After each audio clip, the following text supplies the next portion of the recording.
Now, bringing you the very best in New Hampshire-based local music on IPMNation.com and 100.1 The Planet, this is Local Outbreak.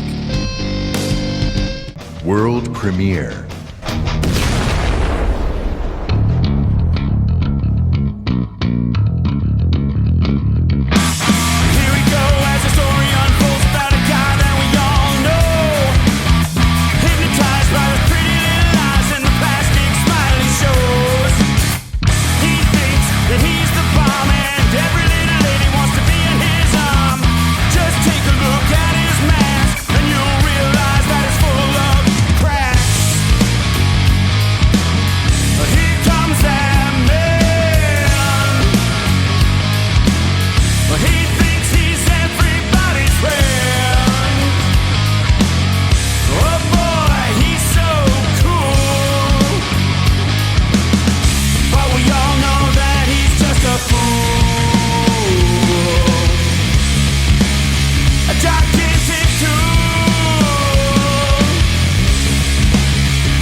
Oh, that is so good. That is Braggadocio, and the band is TRAWL, and we've got TRAWL here with us live in studio, and so happy to have you with us. That is a world radio premiere of that track, by the way. That has not been heard on the radio prior to today, so we do love the world radio premieres, and we've got the members of TRAWL, all four guys, are here with us live in studio. Welcome, gentlemen. Hello. Hey. Let's do this. Let's start with you, sir. We'll go around the room and tell us who you are and what you do in the band. I am Sean. I am the singer of, well, I make mouth noises. Let me get that right. I make mouth noises for TRAWL. All right. Welcome, Sean. I'm Adam. I hit things. Adam, you hit things. Okay. Justin, I play guitar. Justin, you play guitar. Very good. Seth, I play the big guitar, or also known as the bass. The bass, yes, yes.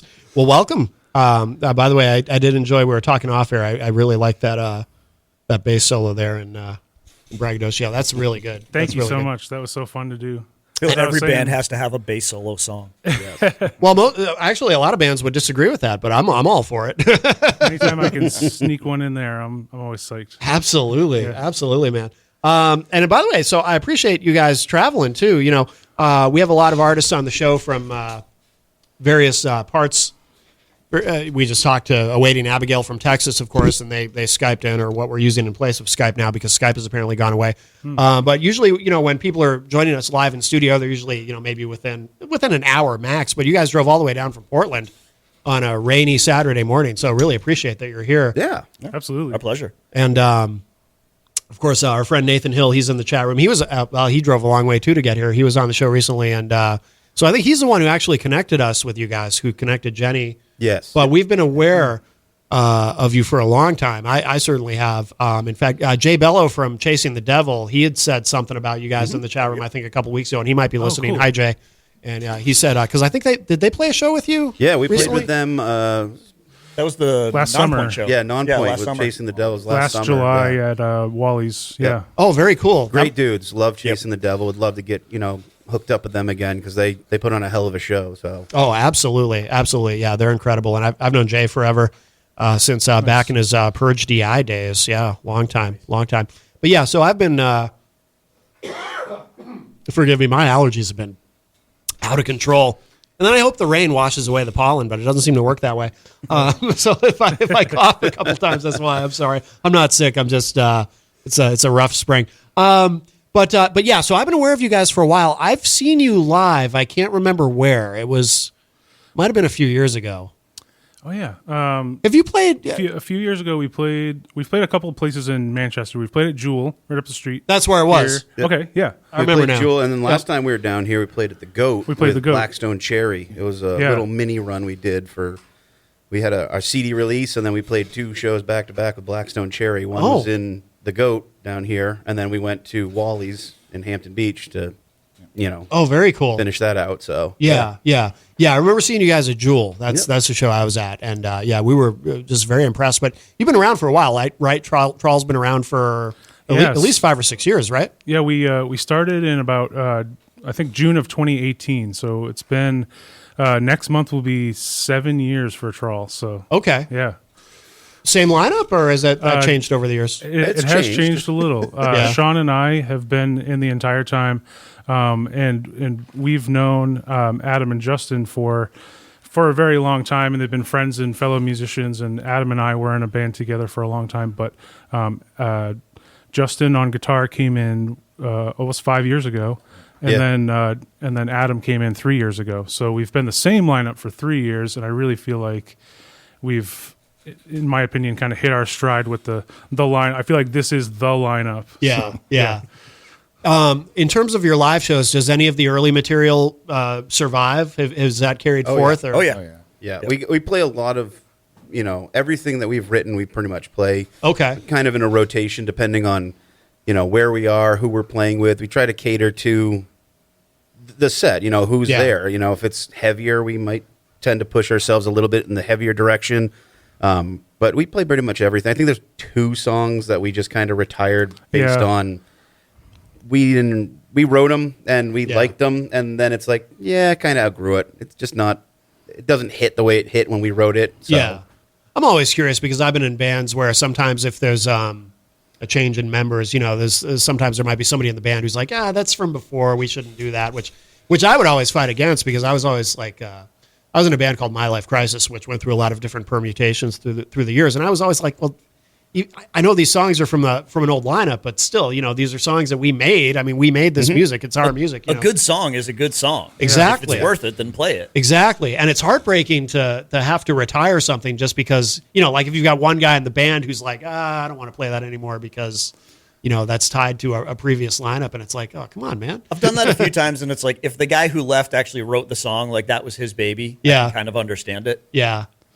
I can kind of understand, although that ended up in the band I was talking about that I was in. That did become a big point of contention. It all worked out in the end, but yeah. Yeah, and we kind of like let the people tell us what they want to hear too, because like a lot of times we'll reach out and say, hey, what do you want to see this weekend?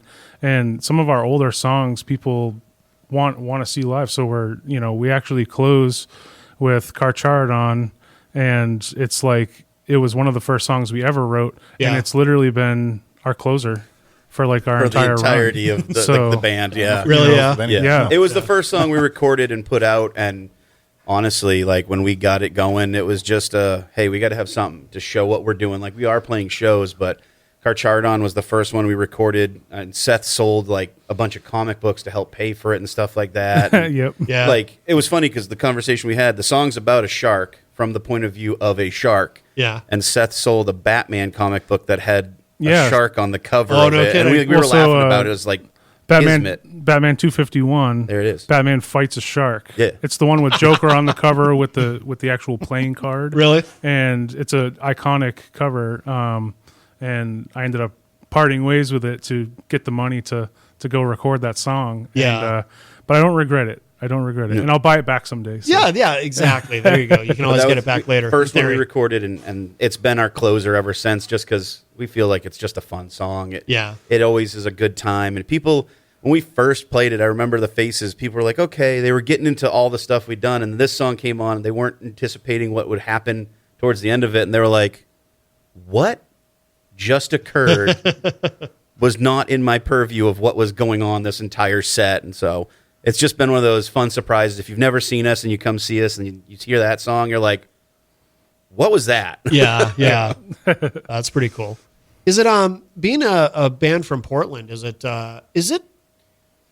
this might be a strange question, I don't know. Is it hard to stand out there when you're first starting to build a following? Because people say this about Boston, like if you're a Boston band, there's so many Boston bands, it's hard to stand out. And like up here, it's a little easier. But Portland, for as long as I can remember, has always had a pretty incredible music scene too. Seems like there's a lot of really good bands in Portland. I mean, is it competitive? Like, I used to do a lot in Portland. I used to promote shows and stuff when I was more into that part of the business. But I've been kind of disengaged from Portland as a city for a long time, so I don't really know like what the vibe is there now.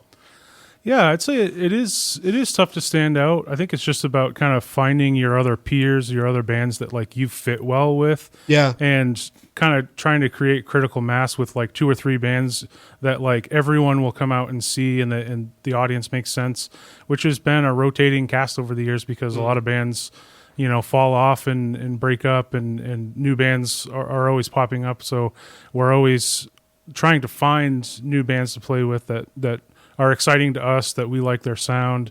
But Portland in general is tough because you got a lot of tourism, and you kind of got this whole upper end rising up with all the luxury condos and whatnot, and so you've got kind of 2 Portlands. You got the sort of the tourist and sort of higher priced end, and then you've got your bars and clubs and sort of the local scene end and there's a lot of clubs that don't cater to rock and metal. Yep. And there's a few that do, and those are always a moving target. And it's been tough through the pandemic. Like some of them didn't survive, and so we're always trying to like take the pulse of like, okay, what's happening now?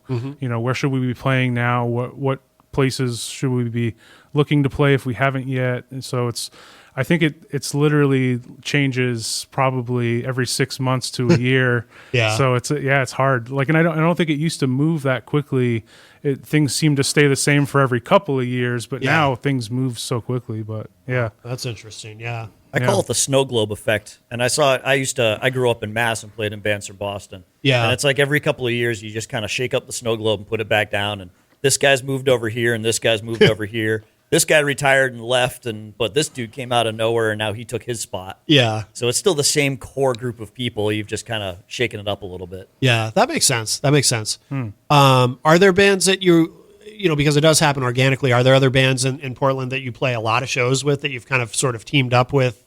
Maybe just, like I said, sometimes it just kind of happens, I think it's cyclical. It's it really kind is of cyclical. go in like rotation, like 6 months and you just kind of latch on. Yeah. And it's like Seth was saying, a lot of bands, unfortunately, they just they retire. They're done playing, and that's kind of crappy. We like some of the bands we really like.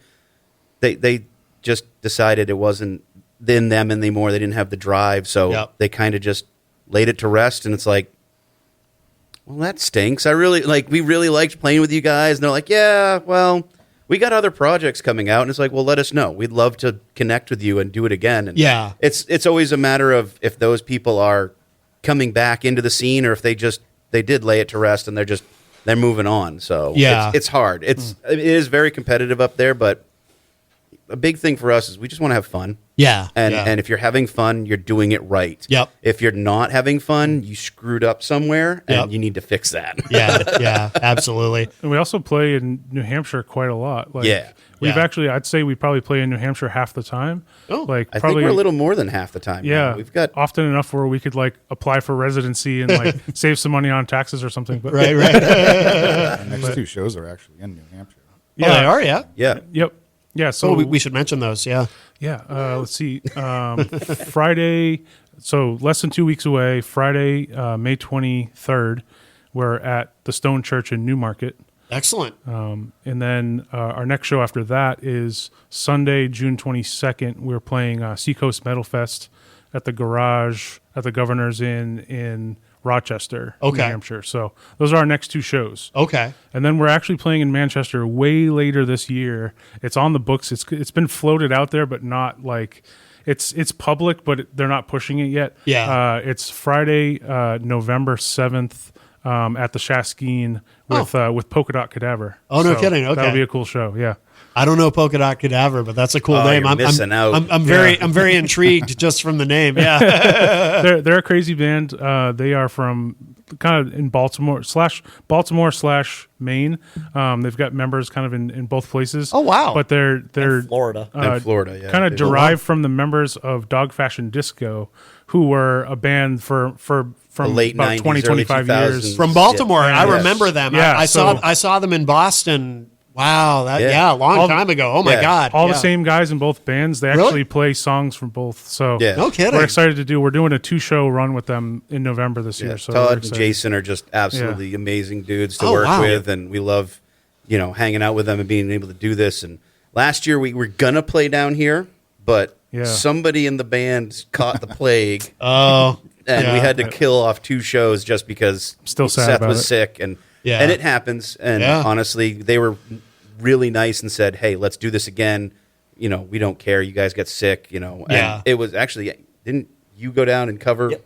Yeah, Yeah, my So his other bands band played instead. Oh, okay. took over for one of our cool. spots, but it was really cool, and they were super nice to be like, "Hey, let's do it again. We're really excited about playing with you guys." And Yeah. we were like, "Absolutely," because Seth and I have been listening to the Dog Fashion / Polka Dot for forever. Yeah, since high 25 school. years now, Yeah. almost 30 Yeah. years, however long they've been a band. So Yeah. Talking about bands with longevity from Maine, though, Adam's band Loki has been around for 25 years. Wow. And in some form or fashion. I've only been in it for like 18. Yeah. but, And, Oh, is that all? and we just were 18, yeah. we were in that band together for 7 years. Oh. So that's where Adam and I know each other from. So we collectively have a decade of Wow. rhythm section jamming. So So it's Yeah. funny that the band Loki comes up because before either of these guys were involved, I was roommates with the drummer for a while and was actually the roadie for Loki for a couple of years. And then I moved out with my current wife and, stopped doing roadie work for them. But then these guys came in, and it's funny because Justin and I, about the same time that these guys started with Loki, him and I had a band together forever ago. And it was interesting. yeah, and actually Adam and I met Justin because Loki played with one of his former bands. Probably 20. I think that was like 2008 08 or something like yeah, that. I'm going to say 08. Yeah, We're old, Wow. is what we're saying. So, I'm feeling it anyway. Are you? I turned 46 last week. Yeah. You don't look a day under 50. Bunch of whippersnappers. Oh my goodness. Wow. Wow. By the way, so where does the name come from? TRAWL. What does that mean? so TRAWL is something that I just I searched for a long time for. I love one word band names. Yeah. Rush, Tool, Primus, Clutch. bands like that. And it's so hard to find a one-word band name that just hits. It has one syllable, and I like trawl. It also means like with a trawling net, you're dragging behind a boat. It's like like picking up the sea life and all that, but it also means to search, to trawl through something, to search through something. Yeah. And I thought it was cool because, you can kind of apply the meaning to search to anything, whether you're looking for, just like, friendship or like, a good time, or like searching for meaning in something. Like you can kind of apply that to just about anything. So I thought it was a cool name and it stuck. Yeah, totally. It's funny. So I didn't know what trawl meant, but then when you explain it, I don't know. Maybe in the back of my mind I did know, maybe subconsciously, because when you said it had something to do with boating and like a dragging. trawler net. Yeah, for some reason that I was like, oh, that makes sense. Yeah. Yeah, no, very cool. And what about the logo? Was that you? That was me too. Yeah. Yeah. Yeah. I like the logo. 90% of our stuff, like art wise, is Seth. Okay. Seth is a mad genius when it comes to the artwork and setting things up. So like the CD designs, he doesn't do the cover art. That's somebody, we have a couple different people we've used for that. But Okay. I mean, any T-shirt you see is Seth. The original logo of the shark with the triangle is Seth. I mean, Seth is a mad genius when it comes to art, and that's kind of our blessing. he's okay. All the base I'm all heads. right. Yeah. I appreciate that. And the things that I know I can't do, I love to find other artists. I'm always out there on like Instagram looking for other artists I like. If there's something I'm trying to accomplish, I'll commission somebody else. Yeah. A lot of the covers of our EPs were commissioned. Actually, the guy who did our previous one was a Tool poster artist. He's done the one for Cosmic Aquatic was actually done by a Tool poster artist named George Malonis out of Greece. Oh, wow. Really cool. So, and we've had people from all over. Actually, our latest EP, Tempest, the cover was painted. It's actually an oil painting that was done by a lady named Colleen Woodward right here in New Hampshire. Oh, wow. So, yeah, so it was actually hand painted, and then I had it scanned and archived at a place so that we could make it into the album cover. But Oh, wow. And we But did yeah. buy the painting too to support So- local artists too. Cause, Yeah. Because it's awesome. because it's Anyway. awesome. It's Oh, yeah. a great portrait, and we love it. Yeah, absolutely. Is that challenging when you're talking to somebody about artwork? Like, because you got to be able to communicate to them what you have in mind. I mean, is there some trial and error? Like if you're working with someone you've never worked before, like an artist you've never worked with before, but you're interested in having them do something, is it challenging to get them to kind of come up with something that matches the vision that you have? sometimes, but I try to like meticulously look for an artist that I just love their style. Yeah. And I know that whatever they do, I've always found, if you let an artist do what they're best at, it's gonna be awesome. So like sometimes if you give, and I'm the same way because I help other bands with graphic design and flyers and sometimes album art as well. And the more you try to give them, the more you're kind of pigeonholing them. Yeah. And I think the less sometimes you can give somebody, it lets them do what they do best. So I try to just like pick the right artist and put the trust in them to do the thing that we asked and Let them do their thing, yeah. But so far it's worked out, Yeah. And there's been a few that like I tried to have an artist do something and then we didn't really like the result and we just won't use it. Yeah. It'll be in the archives or maybe we'll use it later for a flyer or something less, dire. It just, it's not going to be the album art, but it might be like a flyer later on or something. But yeah.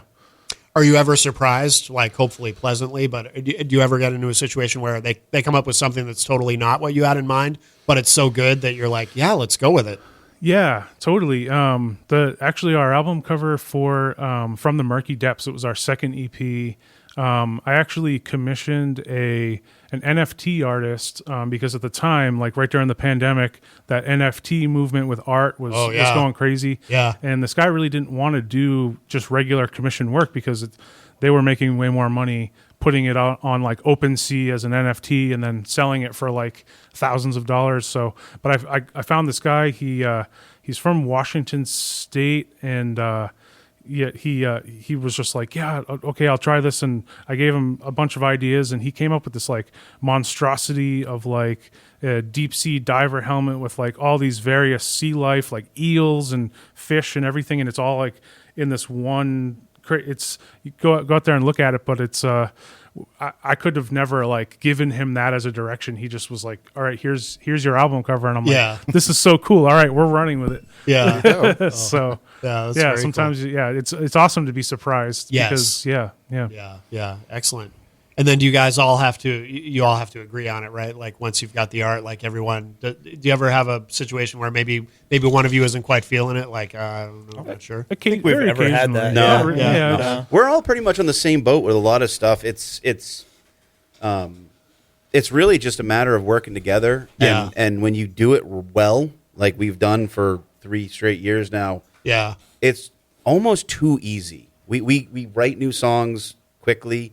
When Seth comes up with an idea for something like art-wise, we're like, hey, can you make it green? All right, cool, perfect, there it is. Yeah. And, I mean, lyrics are something we goof around with, and it's just simple. We get together, we have fun, we write stuff that, Fun we is the want to key. write. Yeah, I think that's fun the is key, the key to getting the forward progression that we have had for the last 3 years. It's just, we have fun. Yeah. I mean, you'll see us on stage, we're goofing off, we're being stupid, but we're having fun, and we're playing the music. Well, he is, but I'm being totally serious. You're Really? completely serious. Nothing but serious. It's straight-faced, straight-laced all the time. We're serious in terms of like practicing and making sure that like, we can play well, we can deliver well, we're on time, we're that band that's like, we're like the considerate ninjas of like load in, load out, like want to make sure that like the night runs good, and like we're professionals, but at the same time when we're up there we're gonna have a blast, we're gonna have fun. So yeah,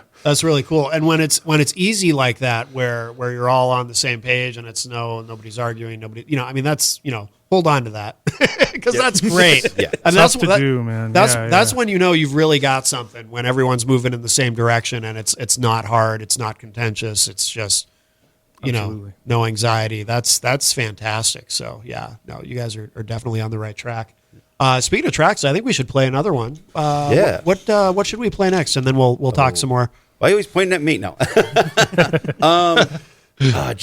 Honestly, I think a really good one to play would be Majesty. It's one we've been really hitting off with live.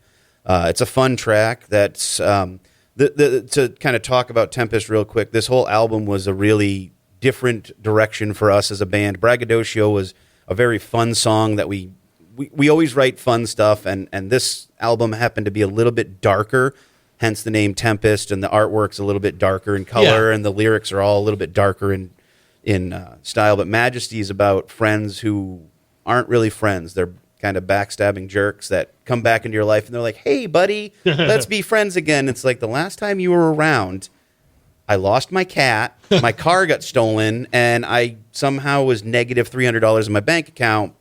Okay, let's see how this burns me again. So it's talking about people that just kind of shaft when you. I lose my cat, man. Yeah. No way. No, man. I agree. I never know where I put that thing.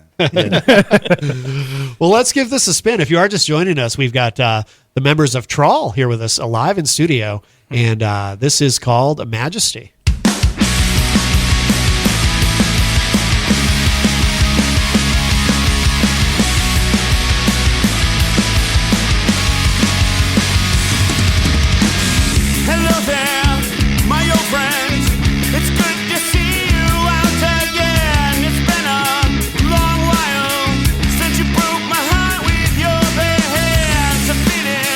Quite sure that it's all coming back in the end.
face in this place. It just makes me wanna scream.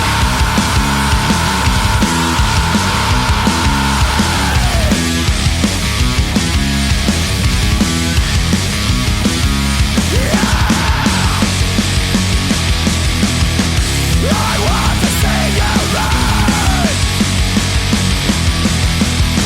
I want to feel you burn. It's time to break you.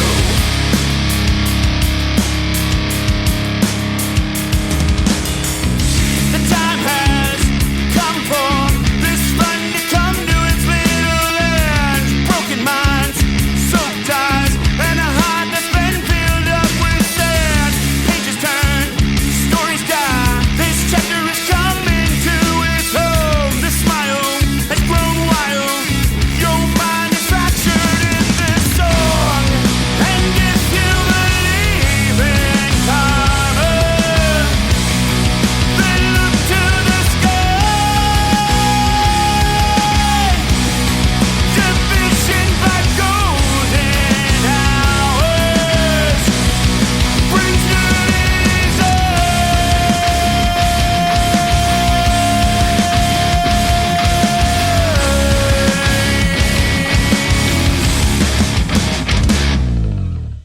As I like to say, if that doesn't get you moving, check your pulse. You might be dead. I love that. That is Majesty. The band is TRAWL. We've got TRAWL here in the studio with us. And yeah, that's another great track. And well done, guys. Well done. Where do you record, by the way? Everything sounds really great. Where do you... I'm always... It's all pre-recorded. It's actually not even us. It's just all AI. Is it all AI? Yes, totally. It is pretty amazing So, what you can do now with AI. with Tempest, we actually kind of piecemealed this together. We're big supporters of things that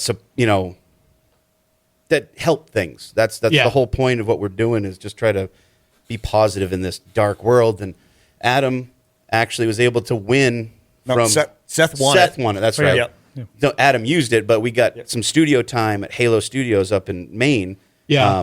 Because we the Markathon, Mark Curto up in CYY for it benefits the Center for Grieving Children. Okay. So Seth won studio time for Halo, bidding on that. So we went up and said, Adam, you have studio time. Let's go do 5 songs. You've got a day, and he did it in not even a day. No kidding. Crushed it. And with the guitars and bass, we actually do it in-house because Uncle Justy over here owns the Cold Northeast Studios. Oh, no kidding. So we have our own little situation in there where we were able to, piecemeal together the guitars and make them sound, like guitars and stuff. Yep. Kind of. Yeah, kind of. Justin does a great job. Close. He's going to downplay himself, but he does a fantastic job when it comes to recording that stuff. Because you said you'd buy me a hot dog later.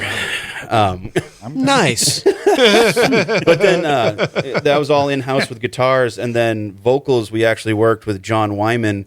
I believe This Sounds Good. Yep. Is Yeah, website This Sounds company. Good LLC. Oh. Yeah. He's an amazing person to work with. He's a little busy right now. He's working with this small band called The Pretty Reckless. Yeah. Oh, that name came up this morning on the show when I was talking to Awaiting Abigail. Oh, Yeah, they. Yep. Yeah. It was funny. Funny. He was like, "I've got a few weeks before I have to go to New York to record with the Pretty Reckless," and we're like, "Yeah, we'll come in and do vocals." So Yeah. I did 5 sessions and worked with him, and it was just amazing because he was sitting there. He's like, "How do you feel about that?"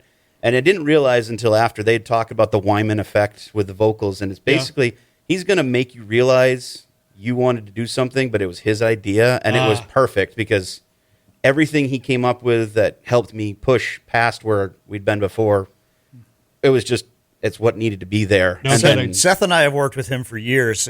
We did anytime that I was in Loki, all the Loki records were done by Wyman. So we already knew like his style, and he has a good producer has a way of just pulling that little extra out of you, and he's just always been great with that. So we've gotten the chance to work with him before, and we're like, Sean, we want to give you a little taste of that. Yeah. So that's having why that opportunity was fantastic. I highly recommend if he has the time. People like book him to do your vocal, anything. Yeah. Record anything. He's fantastic. It's funny because he has a psychology degree, and one day I asked him, like, how does that actually play out in music? He goes, more often than you think. Oh, I bet. And then I bet and it then does, after yeah. coming out of a session, you're like, oh, that's why. Yeah, yeah. But it was piecemeal together, and then we had him mix it, and then Pat Keane mastered it for us for this new album. So it's a lot of it, actually, I think almost all of it has been in-house except for the last couple. We've gone a little bit outward. Yeah, yeah. But yeah, it all sounds, I mean, the final product sounds great. Thank you.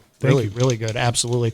Do you sell, you brought us a couple physical copies. Do you sell those at shows? And absolutely. The thing I was talking to, I forget who it was now. It's probably a conversation I've had with a lot of guests, but there seems to be, I feel like in the last 5 or 6 years, kind of a newfound focus on physical media, because I've been interviewing bands on the radio for a very long time, and there was definitely a period where nobody was doing that. Yeah. Right. You know what I mean? Yeah. Where it was like everything was digital, or there was even a period where, and I'm glad this has passed, but there was a time when, so everyone would release everything digitally, but they would show up. This was before I was at WMNH, but they would show up with a CD. They'd do the classic, not even in a case, just hand you a CD with a Sharpie marker, and sometimes not even a slip, like on a finger. Yeah, here you go. It's like, well, that's good super. luck not scratching that. Yeah, exactly. Although we do actually, so here we have a CD player. I think Rob Azevedo, who hosts a show here called Granite State of Mind on Friday nights. I think he's the only one who uses it, but we do have one. And we even have a turntable here now.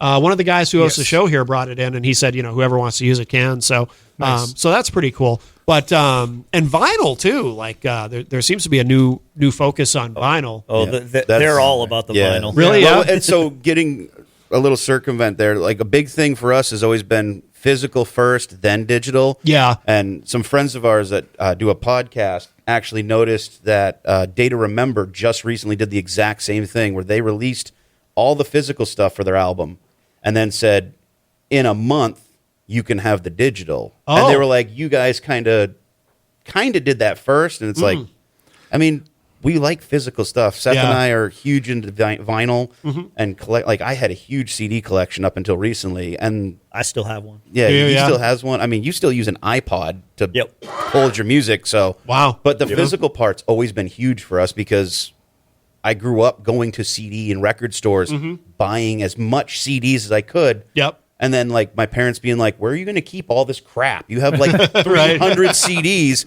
in your bedroom, and you have, like, 2 milk crates that are just overflowing. It's like, I don't care. I need CDs. Yeah. And that was a big thing, was physical. Seth and I have always talked about we want to make sure we do it right by what we would want when we were kids, because I know as a kid growing up, if I got a new CD, that was my world for like 2 months. Absolutely. That was the greatest thing ever. Half of the enjoyment of the music was sitting there and like opening up the CD. Oh, and yeah, the artwork and reading the lyrics. Totally, So- yeah. Yeah, so it's been an too. important They had a part smell. for us. And Yep.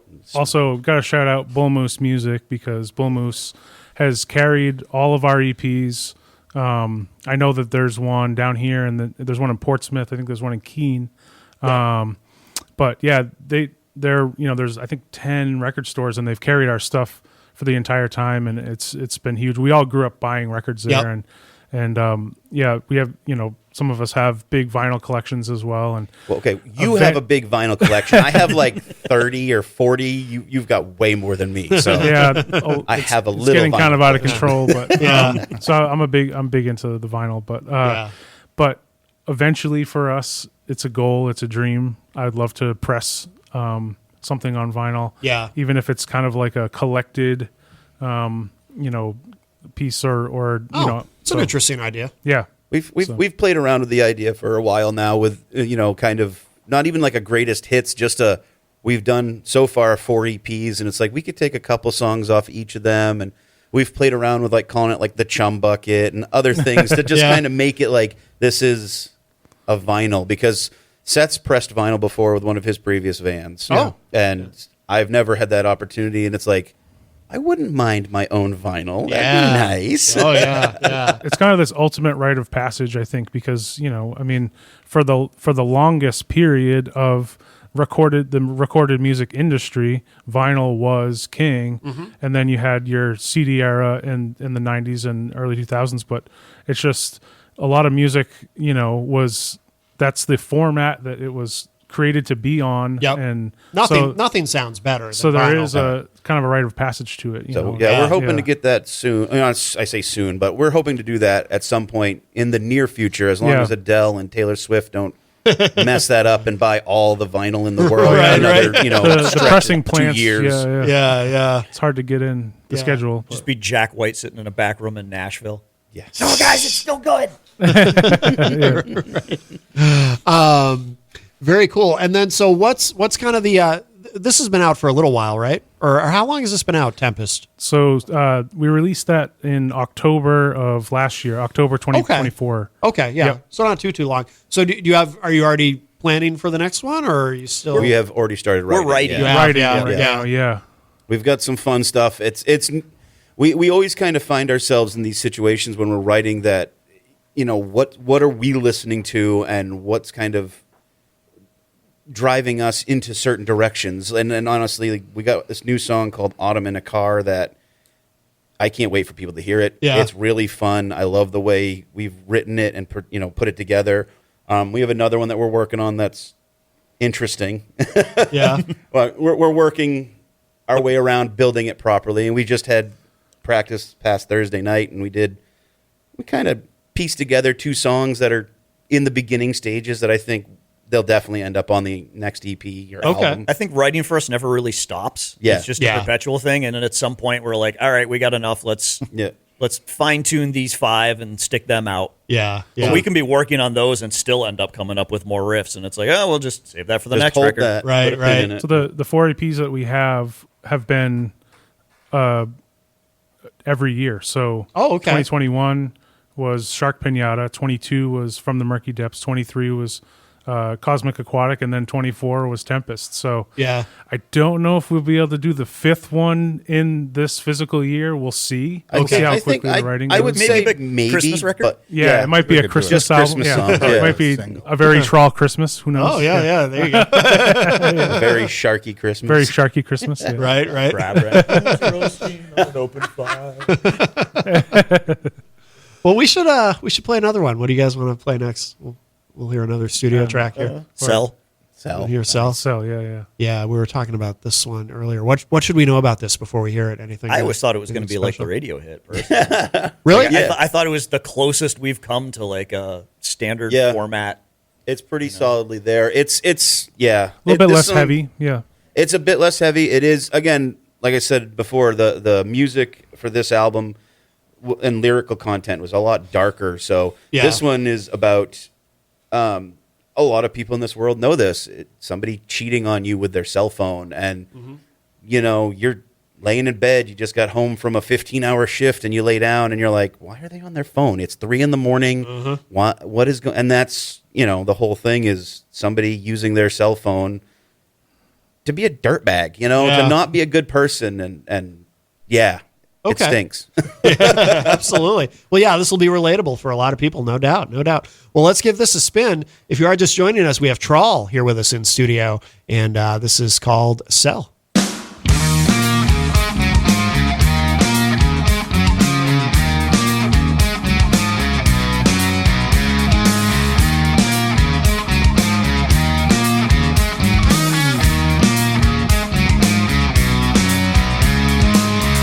I see the light of your phone, brighten up the night, seeing all of those words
band is TRAWL, and that is really, really good. I can see where you guys would think, this might be a radio hit, because it's catchy as hell.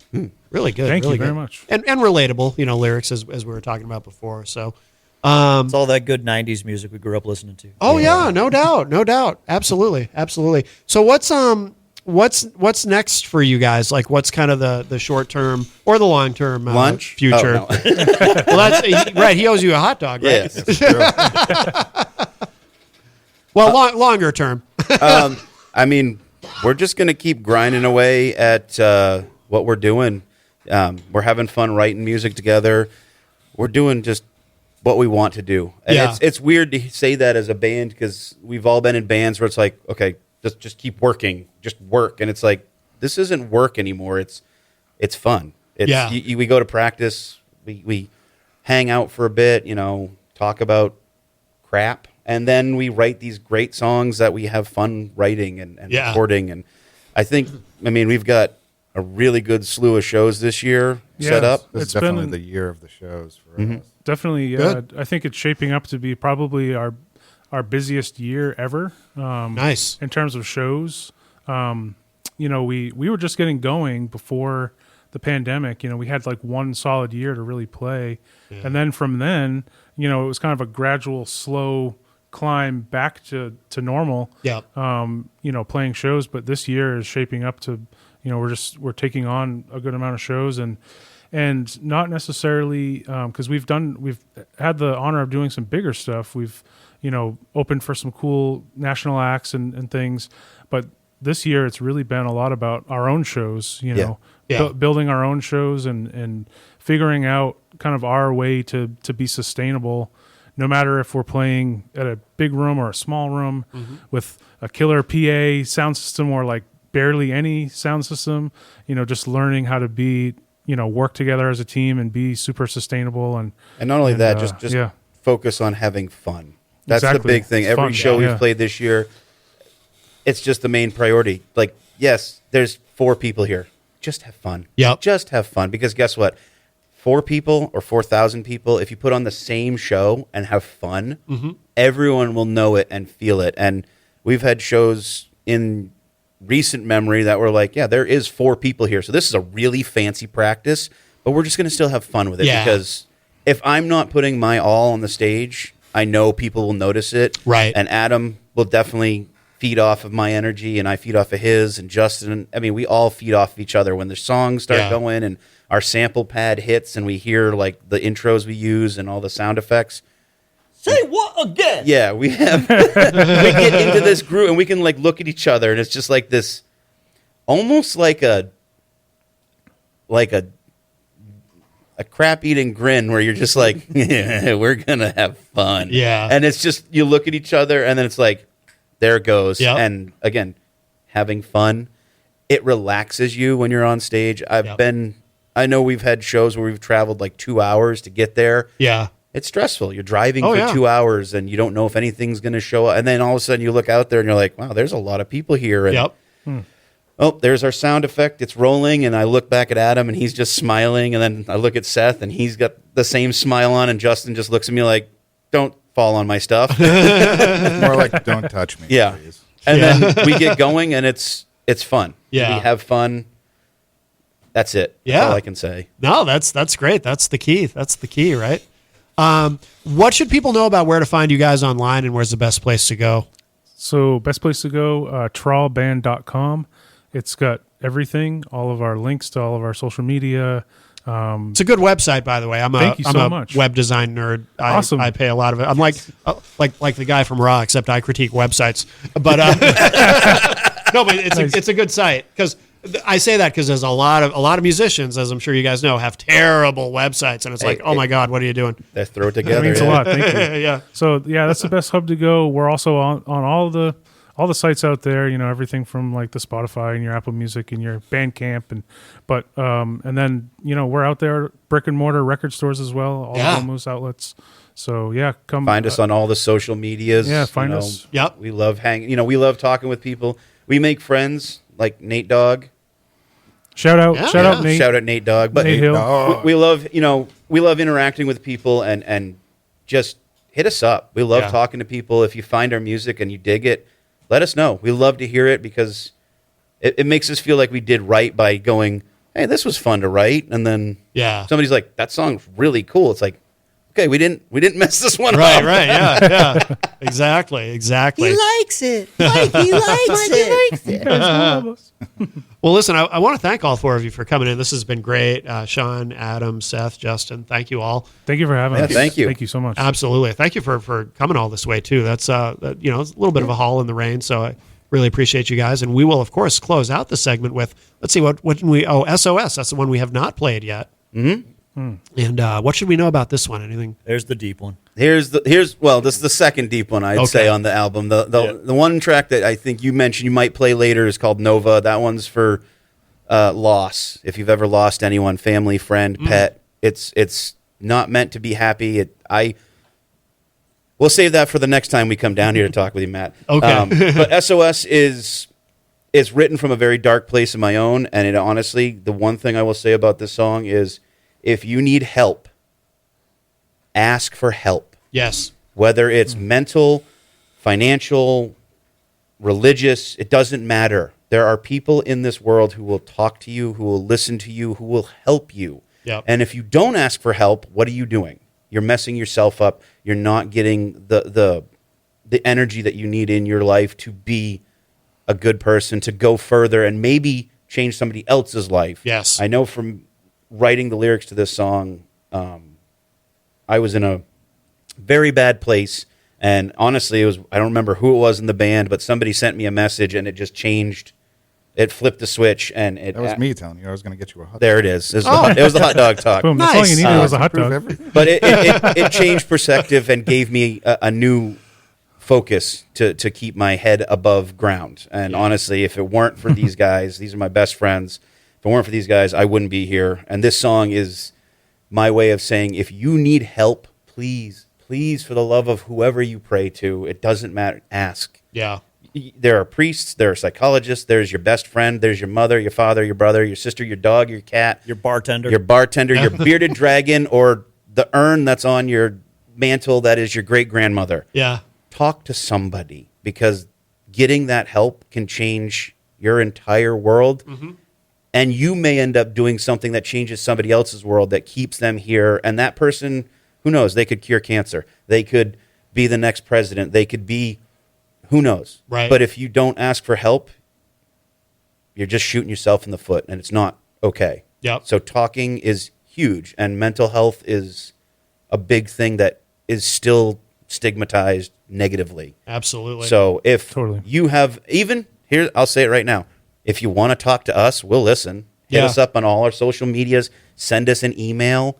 We'll talk with you. We've done it a lot too. Yeah. People have reached out, and it's something that I'm proud of. That since this song has come out, we've had a lot of people kind of reach out to us. Wow. And some good friends of ours have reached out. Wow. Yeah. I love that aspect of it. Like, please reach out to us. We'd love to talk, with you about anything. It doesn't have to be about deep stuff. It could just be like talk about our favorite music or whatever. I had a Sometimes you terrible just day. need- My car broke down. Exactly, yeah. We'll talk about you. Yeah. So come to a show and talk to us, because that's even better. Because then if you need a hug because you're feeling depressed enough that you might try to do something, I'll Yeah. hug the crap out of you. I'll stand there all night and drink Pepsi and hug you. I'm Hugs Bunny. Yeah, Hugs Bunny right there. Yeah.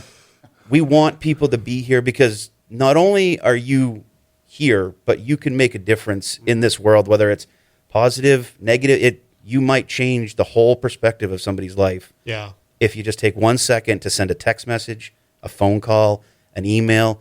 Drive 20 minutes to your grandmother's house and see how she's doing. Sit down with her. Yeah. Yeah. What are you doing? You're making somebody's day better, and it could be your day. Yeah. So ask for help. That's what I'm saying. No, very, very well said. I love it. I absolutely love it. Awesome. Well, now I'm especially excited to play this. So, guys, thank you again. This is SOS. The band is TRAWL. And thank you so much, guys. Thank you. Thank you.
stop the monsters tonight.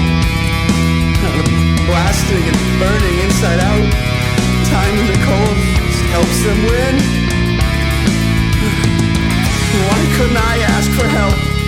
Why was I selfish? Why did I hurt them? Why didn't I show the pain? Where do I go from here? Why can't I be normal? Why do I hurt? Why do we hurt? And why aren't we normal? I want help! I need help! Please! I'm feeling alone, and I feel so empty. I need some